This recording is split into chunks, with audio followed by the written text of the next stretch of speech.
Selamat pagi murid-murid. Selamat pagi cikgu. Okey, semua kita duduk.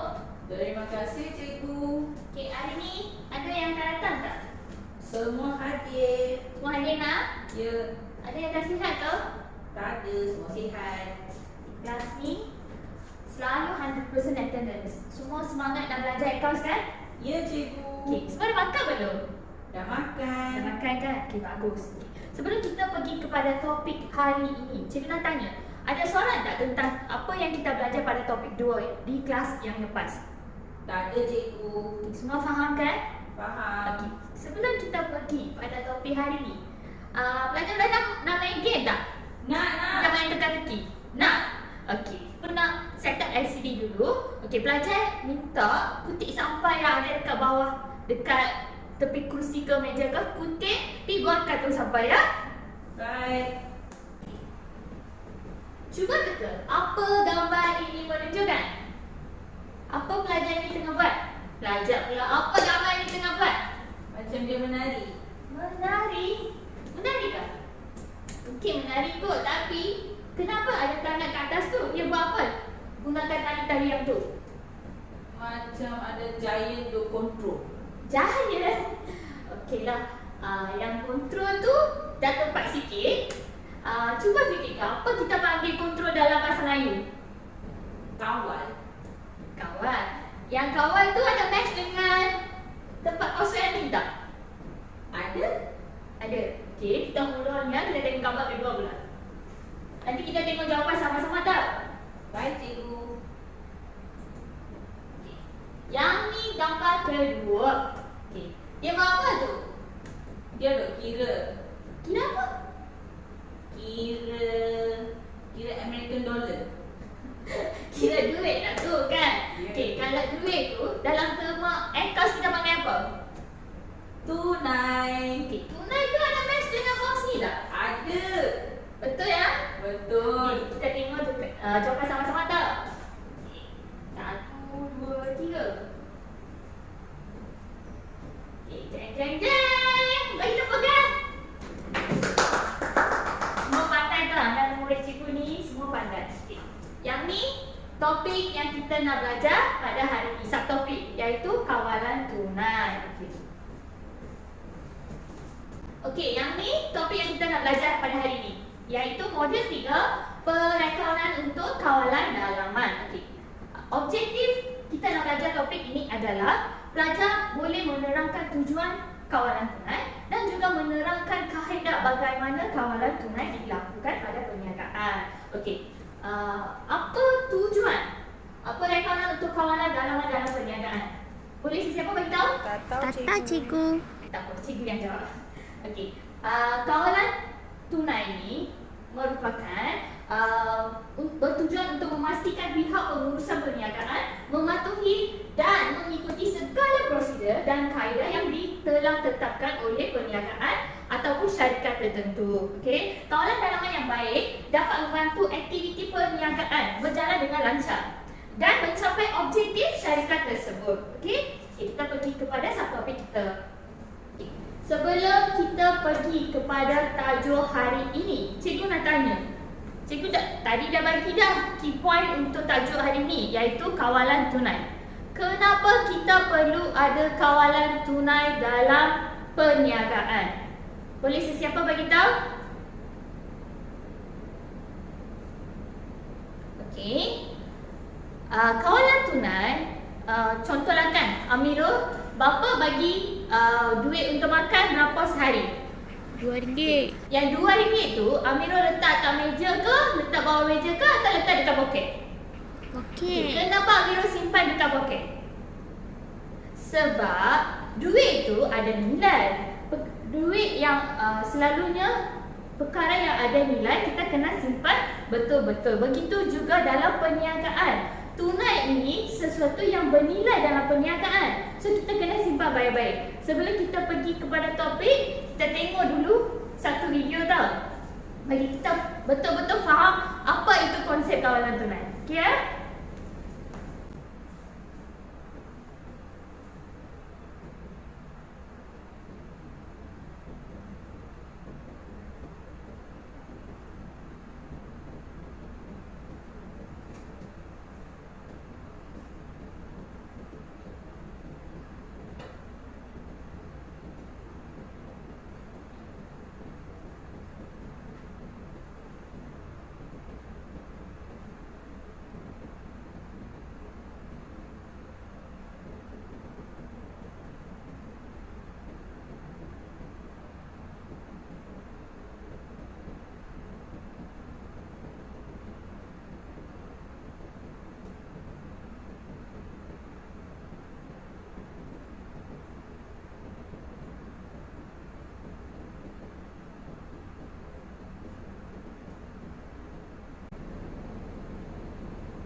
Okey, pelajar, nampak tak video tadi tu?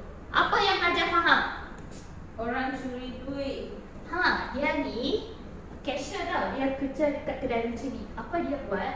Dia ingat tak ada CCTV dekat situ. Dia main ambil je duit dekat kaunter, dia masuk poket, dia pergi. Sekarang zaman ni banyak yang berlaku macam ni dalam perniagaan. Pasal itu kita kena ada kawalan tunai. Sekarang faham tak konsep kawalan tunai tu? Okey. Mari kita bincang dengan detail apa topik ini bagi tahu. Okey. Kawalan tunai. Poin nombor pertama iaitu kawalan tunai merupakan kawalan dalaman berkaitan dengan pengurusan dan pengendalian wang tunai. Apa maksud dengan pengurusan dengan pengendalian wang tunai? Okey. Dalam perniagaan selalunya kita ada transaksi seharian. Maksudnya kita akan buat belanja, kita akan masuk hasil daripada jualan. Yang tu kita akan panggil pengendalian wang tunai. Kalau perniagaan transaksi itu berlaku secara tunai, kita akan panggil perkara itu sebagai pengurusan dan pengendalian wang tunai. Setiap transaksi itu perlu dikawal. Okay? Selalunya kita akan buat rekod transaksi. Contohlah kan, kita buat belanja, kita akan rekod dalam cash tunai. Contoh, kita bayar elektrik pada 2 hari bulan, kita akan catat dalam cash book. Cash book ni, buku tunai ni kita dah belajar di tingkatan 4. Masih ingat kan? Ingat. Okay. Yang ni pula penyata bank. Penyata bank ni kita akan belajar selepas topik ini. Inilah contoh bagaimana kita akan rekod pengendalian wang tunai. Okey? Okey. Poin nombor 2. Tunai ialah aset paling cair dalam perniagaan. Okey. Kenapa cikgu bagi tahu begitu? Okey kan. Dekat sini kita boleh nampak kan ada gambar, kat sini cash, kat sini property. Cikgu bagi gambar ni bagi hampa betul-betul fahamkan kenapa aset ini secepat cair. Okey. Aset ni yang ni kita panggil tunai ni kita panggil aset semasa, yang property, tanah ke, building ke, kenderaan ke, semua atau benda syarikat semua kita panggil aset bukan semasa. Berarti yang ni jangka dia panjang, yang ni jangka pendek dalam 1 tahun. So yang ni tunai ni dia boleh cepat digunakan. Kalau bos nak beli atau nak bayar sewa, bos boleh ambil je duit 10,000 ke 2,000 ke, dia terus boleh pergi bayar. Tapi aset ni dia bukan cair begitu tau. Kita ada banyak prosedur. Kalau nak jual pun banyak prosedur. Kalau orang curi pun dia tak boleh, kena relate dengan pelbagai dokumentasi. Tapi untuk cash ni dia cepat cair.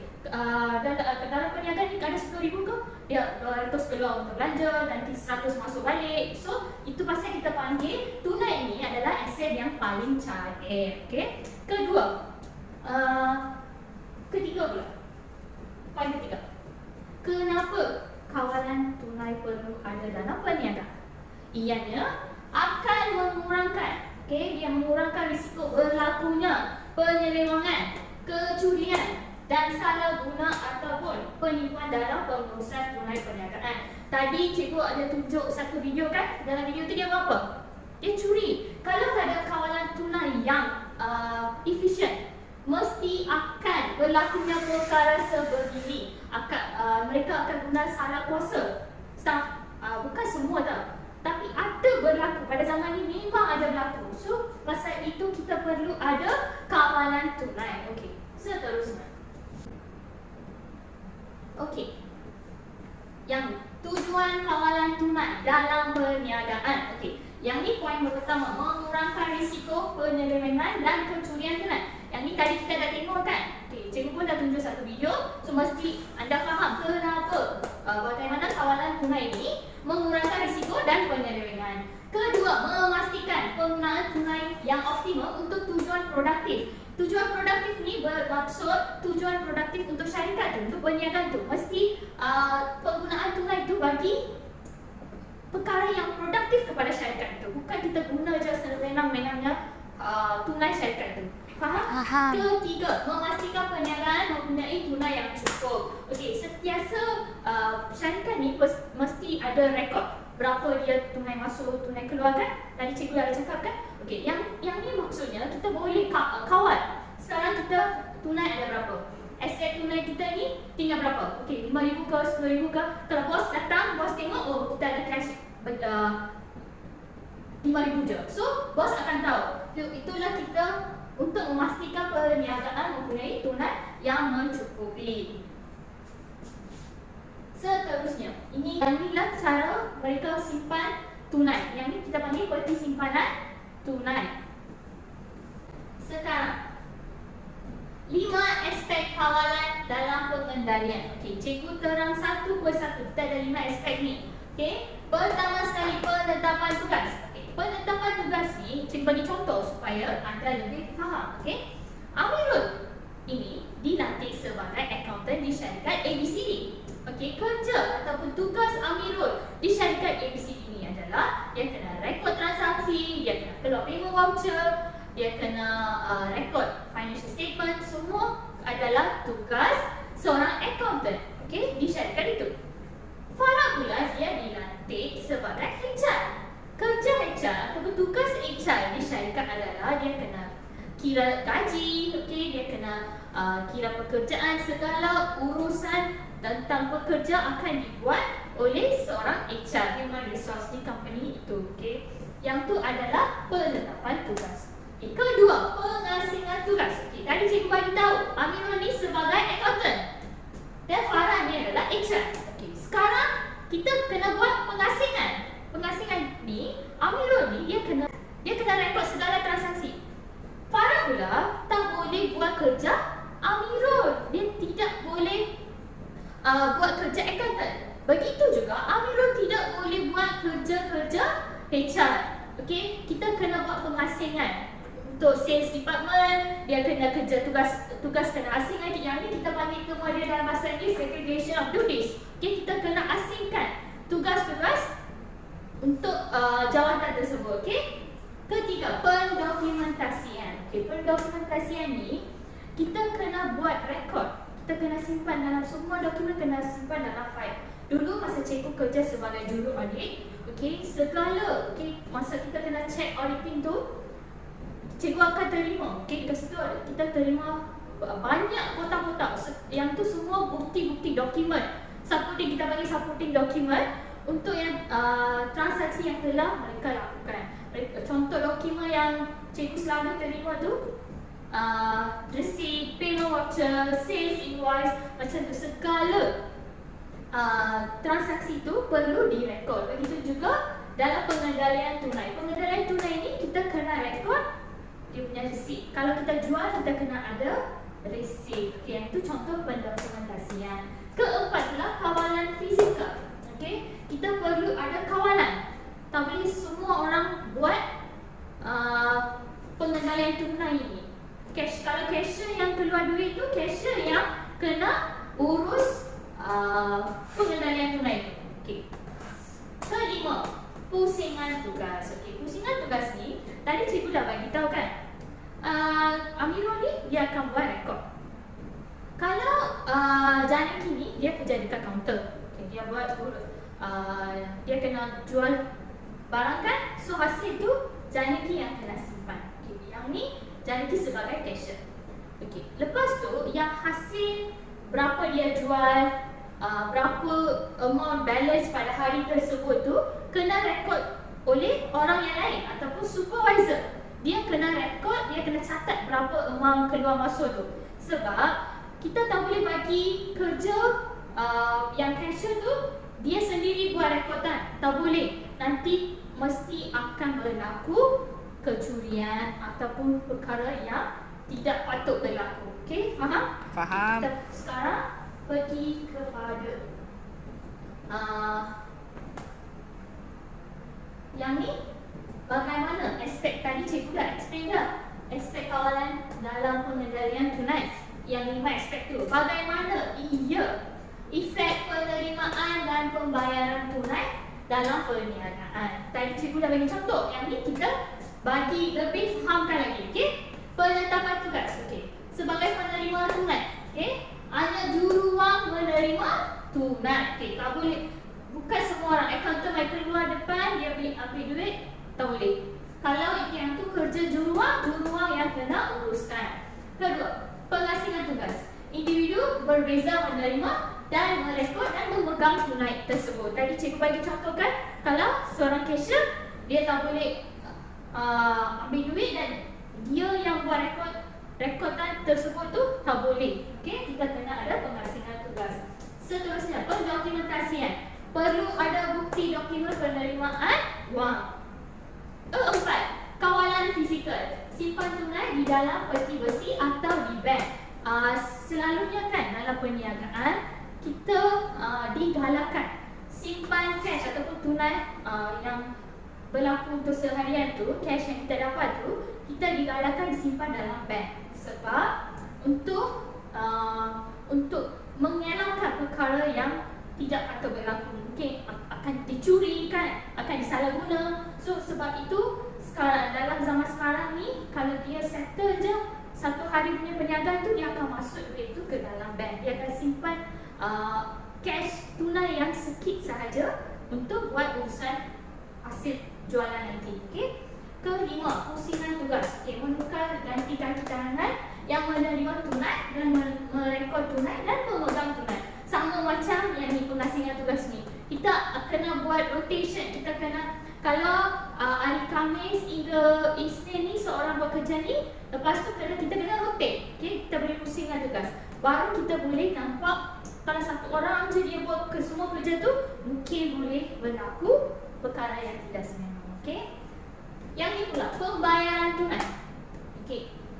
Penetapan tugas untuk pembayaran tunai. Hanya individu yang sah layak menandatangani cek. Dalam perniagaan, mungkin setahu cikgu, mungkin seorang dua ke, selalunya kalau bos, anak bos dan bos sahaja boleh sign. Bos ataupun accountant sahaja yang boleh sign cek. Macam tu. Mereka akan lantik orang yang boleh dipercayai untuk menandatangani cek. Okey? Kedua, individu yang berlainan meluluskan dan membuat pembayaran. Okey. Kalau yang lulus buat penlulusan untuk buat bayaran, contohnya bayar rental, sewa, duit sewa, belanja sewa.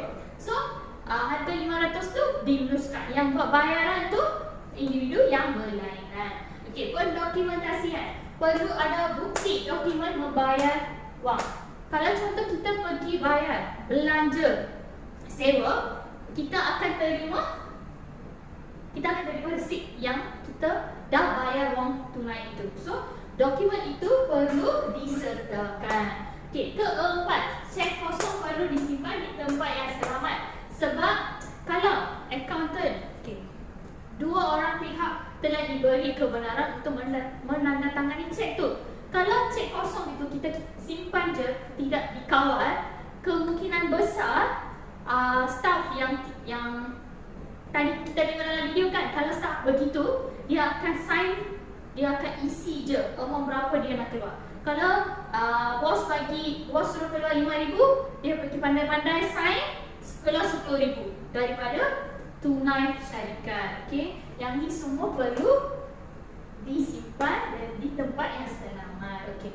Kelima, pusingan tugas, menukar ganti kaki tangan yang membuat bayaran dan merekod bayaran. Sama macam yang penerimaan tunai itu, kita kena buat pusingan tugas. Baru tidak ada sebarang sebarang sulitan.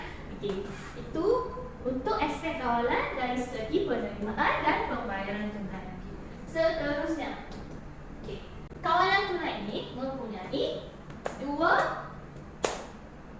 kategori, iaitu penyata penyesuaian bank dan juga belanjawan tunai. Yang ini kita akan belajar pada subtopik yang akan datang. Okey, kita akan belajar bagaimana nak buat penyata bank, apa tujuan penyata bank, bagaimana kaedah membuat penyata bank tersebut. Lepas tu belanjawan tunai. Yang ini kita akan belajar pada kelas yang akan datang. Okey, yang ni topik topik 3 ni kita ada 3 subtopik. 1 kita dah belajar dah kawalan tunai. Yang 2, 3 ni kita akan belajar pada kelas yang akan datang. Okey, ada soalan? Tak ada, cikgu. Ada yang tak faham ke?